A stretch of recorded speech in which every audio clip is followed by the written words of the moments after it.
జిల్లా నుంచి మనం బ్రేకింగ్ చూస్తున్నాం. ఇక్కడ భారీగా ఎరువుల కుంభకోణం బయటకు వచ్చింది. మరి ఎవరు పాల్పడ్డారనేది బ్రేకింగ్ లో చూద్దాం. ఏలూరు జిల్లా మక్కినవారిగూడెం సొసైటీలో భారీ ఎరువుల కుంభకోణం బయటకు వచ్చింది. 1,44,00,000కు పైగా విలువైన ఎరువుల నిల్వలు మాయమయ్యాయి.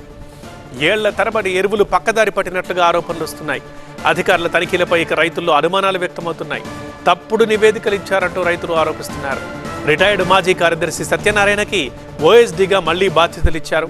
సో ప్రభుత్వం అనుమతి లేకుండానే నియామకం జరిగిందంటూ విమర్శలు చేస్తున్నారు.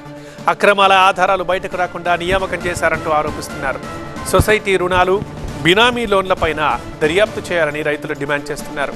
కంటింజెన్సీ నిధుల వినియోగంపై కూడా విచారణకు వారు డిమాండ్ చేస్తున్నారు. ఇక ఈ మేరకు విచారణాధికారిగా కోఆపరేటివ్ సబ్ రిజిస్ట్రార్ మూర్తిని ఎంపిక అయ్యారు. అధికారికి పెద్ద సంఖ్యలో ఫిర్యాదులు అందజేశారు రైతులు. ముగ్గురు రైతులతో కమిటీ చేసి 12 నుంచి 13,000 బస్తా మిస్ అయిందని చెప్పి ముగ్గురు రైతులు ఒకరోజు ఎడిట్ చేసి లెక్కలు తేల్చేసినట్టు, ఇది ఫ్రాడ్ జరిగినట్టు, సేల్స్ మ్యాన్ అవకతవకలు చేసినట్టు చూపించారండి. చూపిస్తే ఇది ఎలా సాధ్యం సార్? ఇప్పుడు సెక్రటరీ గారు ఉన్నారు, లేదు ఇన్ఛార్జ్ గారు ఉన్నారు, ఇది ఎలా సాధ్యం? ఒక సేల్స్ మ్యాన్కి అతను private employee sir, permanent employee కాదు, ప్రైవేట్ ఎంప్లాయీకి ఇది ఎలా సాధ్యం అని మేము అడిగితే అసలు మీకు చెప్పాల్సిన అవసరం లేదు, మేము స్పెషల్ ఆఫీసర్కి చెప్తాము, ఎంక్వైరీ ఆఫీసర్కి అన్నారండి.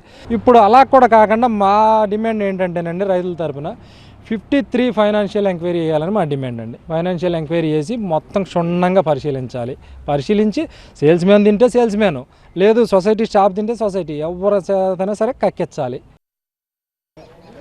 అతను హాస్పిటల్లో ఉంటే రైతులందరూ వెళ్ళి చూసి వచ్చారండి. అతన్ని ఏ విధంగా కొనుక్కుంటే నేనేమో తీసుకోలేదన్నయ్య, ఇలాగా సొసైటీ ఆన్లైన్ అయింది. ఆన్లైన్ అయితే అందులో ఉన్న తేడాలు పాడాలు తీసుకొచ్చి ఎరువుల గోడౌన్లో పెట్టినట్టున్నారు. పెట్టి నన్నే బలవంతంగా ఇలాగా ఈ 1,20,00,000 రూపాయలు బాకీ చూపించారు. నాతో బలవంతంగా సంతకాలు పెట్టించుకున్నారు. ఇలాగా పెట్టాలి, ఏమైనా ఉంటే నాకు పవర్ ఫండ్ అయ్యో ఇప్పుడు రిటైర్డ్ అయ్యేటప్పుడు అయ్యో డబ్బులు వస్తాయి అంటే ఆయనకి ఏ జీతాలు వస్తాయి అయ్యో ఇది ఉన్నాయి నాకు, దాని గురించి నువ్వు ఒకటి సేవ్ చేయాలి అంటే సరే అని సంతకాలు పెట్టాను.